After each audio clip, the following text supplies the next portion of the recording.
खुलुमबाय बड'लेण्ड इंखं टेलिभिजन स्टुडिय'आव आं ललिता गयारी दिनै फुंबिलिनि गाहाय रादाबफोराव दङ। इउक्रेननि राजथावनि कियेभनिफ्राय गासैबो भारतारिफ्रा फैनो हाबाय। 8 मार्चसिम सोलिगोन अपारेशन गंगा। इउक्रेननि खार्किभआव रासियानि आर्मिनि बमजों भारतनि सासे फरायसानि जिउ खहा। इन्डियान एम्बासिया रोखा जाबाय। अभयपुरी जिल्ला जोबथेसालियाव सासे खैदिनि जिउ खहा, नखरनिया नायबिजिरनांगौनि दाबि खालामदों। क'क्राझार टेङापारायाव स्कुटि बाइक सिखाव।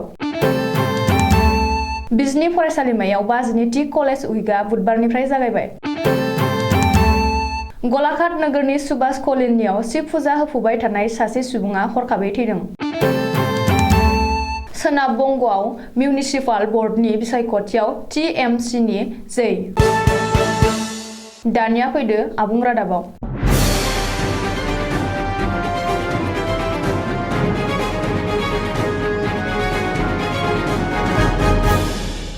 सोलिफु दाननि 8 मार्चसिम अपारेशन गंगाया सोलिगोन। दासिमाव सुलुङाव फोरमायनाय बादिब्ला इउक्रेननि राजथावनि कियेभआव सासेबो भारतीय गैलिया। बिसोर गासैखौबो भारतआव लाबोजोबनो हाबाय होननानै सुलुङाव मिथिहोदों। लोगोसे फैगौ 8 मार्चसिमाव भारतनि गासै गं 46 बिरखंखौ अपारेशन गंगायाव बाहायगोन आरो इउक्रेननि साखाथि फाखाथि थानाय हादर पलेन्ड, हांगेरि, लिबिया आरो रमानियानिफ्राय लाबोगोन होननानै सुलुङाव फोरमायदों। दासिमाव 2400 भारतीयफोरा भारतआव इउक्रेननिफ्राय सौफैबाय होननानै मिथिहोदों। आथिखालाव इउक्रेननि हालोदा मोजां नंलिया। भारतनि साफ्रोमबो मेडिकेल साइन्स फरायसाफोरा गावबा गावनि नखर हादोराव फैफिननो हांखुर जानाय समावनो भारतनि थाखाय मोनसे गाज्रि खौरां सौफैदों। सुलुङाव फोरमायनाय बादिब्ला कर्नाटकनि नवीन मुंनि सासे फरायसाया गावनि लोगोफोरजों लोगोसे इउक्रेननि नुसुंसे हादर लिबियायाव थांनो होननानै ओंखारदोंमोन। बे समावनो खार्किभ नोगोराव जेब्ला रासियानि आर्मिया बम गारो, बै बमनि सिलिन्डाराव नवीननि देहाया नांफैयो। लोगो लोगोनो नवीनआ जोबथा हां लादों होननानै बिजों थाफानाय लोगोफ्रा मिथिहोदों। आथिखालाव नवीननि गोथै देहाखौ न'आव लाबोनो नाजादोंमोनब्लाबो नाथाय दासिमबो लाबोथ'नो हायाखै होननानै सुलुङाव फोरमायदों। बङाइगाव जिल्लानि जिल्ला जोबथेसालि अभयपुरीयाव मंगलबारखालि बानिकान्त राय मुंनि सासे खैदिनि जिउ खहा जादों। सुलुङाव फोरमायनाय बादिब्ला बानिकान्त रायआ बरपेटा जिल्लानि सरबक दुराबारि गामिनि थागिबिमोन। बे जाथाया माबोरै जानाय? जोबथेसालिनि सिङाव थानाय सासे खैदिया माबोरै थैनो गोनां जाखो बेनि थार नायबिजिरनाय नांगौ होननानै नखरनिया दाबि खालामदों। अभयपुरी जोबथेसालिनि जैलारा बानिकान्त रायखौ देहा फाहामसालियाव लांनानै दिन्थिहैनाय समाव डाक्टरा थैबाय होननानै फोसावदों। अदेबानि मा जाहोनाव खैदिनि बानिकान्त रायआ थैखो बियो दासिमबो रोखा जायाखै आरो गुबै जाहोना सोराङाव फैयाखै। क'क्राझार नोगोरनि उथुमाय 5 नं वार्डनि टेङापारायाव सिखावनि दुम दाखाल। मंगलबारखालि काकोली बसुमतारीनि AA16H5879 नम्बरनि हिर'इन प्लेजार स्कुटिखौ सोरबा सिनाय मोनै सिखावआ खावनानै लांदों।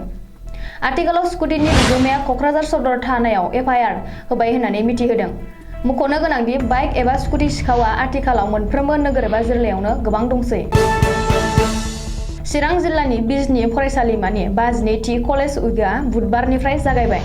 बुधबारखालि फुंनि समाव गोरायुं डक्टर बिराजगिरि बसुमतारीया फिरफिला दिन्थिनानै हारिमुआरि हान्थिनाय हाबाफारिनि गेजेरजों जागायजेनहोदों। गोबां हारिनि गुबुन गुबुन हारिमु दिन्थिफुंनाय आरो गावबा गावनि हारियारि गाननाय जोमनायफोरजों बे हारिमु हान्जा सुरनाया जोबोर समायना जादोंमोन। बर'नि हिन्जाव गोदान लांनाय आरो लाबोनाय खाम सिफुं जथानि रिंखांनायफोरा बे हान्जा सुरनायाव गाहायै जायगा मोन्दों। मंगलबारखालि मोनाबिलिनि समाव शिवरात्रि एबा शिब फुजा होफुबाय थानाय समावनो हरखाबै हां सरथेनानै सासे सुबुंनि जिउ खहा जादों। 62 बोसोर बैसोनि थैनाय सुबुंनि मुंखौ उदय आदित्य सेन होननानै सुलुङाव फोरमायदों। मख'नो गोनांदि उदय आदित्य सेनआ LICआव साख्रि मावोमोन आरो बेनि उनाव आजिरा मोनखांनानै LIC फेन्सार एस'सिएशननि नेहाथारि बिबानाव दङमोन। गावनि मावनांगौ हाबाफोरखौ जोबोर गोसो होनानै मावलाङोमोन आरो बेखायनो बयजोंबो मोजां मोनजायोमोन होननानै जायगानि सुबुंफ्रा बुंथिदों। बेनि अनगायैबो उदय आदित्य सेनआ धोरोमारि बिथिङावबो जोबोर गोसो गुदुंमोन। नाथाय सासे एसे मोजां देहानि सुबुङा माबोरै हरखाबै थैखो बेसो सोमोनांथाव जाबाय। मानोना बिहा जेबो बेमार आजारबो गैयामोन आरो प्रेसार एबा सुगारनिबो जेंना गैयामोन। बियो सानफ्रोमबो मर्निं वाक आरो इभिनिं वाकबो खालामबाय थायोमोन होननानै जायगानि सुबुंफ्रा बुंथिदों। थांनाय 24 फेब्रुआरियाव जालांनाय सोनाब बंगनि मिउनिसिपाल बर्डनि फिथाइया बुधबारखालि ओंखारबाय।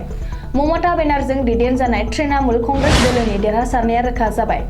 मोन 108 नोगोराव मिउनिसिपाल बर्डनि गेजेराव तृणमूल कंग्रेस दोलोआ गासै मोन 103 आव दखल खालामनो हादों। 108 मिउनिसिपालनि गासै 2000 वार्ड कमिसनारनि मासियाव तृणमूल कंग्रेस दोलोआ मोन 1500 मासि आवग्रिनो हादों। गुबुन फारसेथिं बीजेपी दोलोआ मोन 56, कंग्रेस दोलोआ मोन 42, सीपीएमआ 20 आरो गुबुन गुबुन उदां बिजाथिमोनहा 83ल' मासि आवग्रिनो हादों।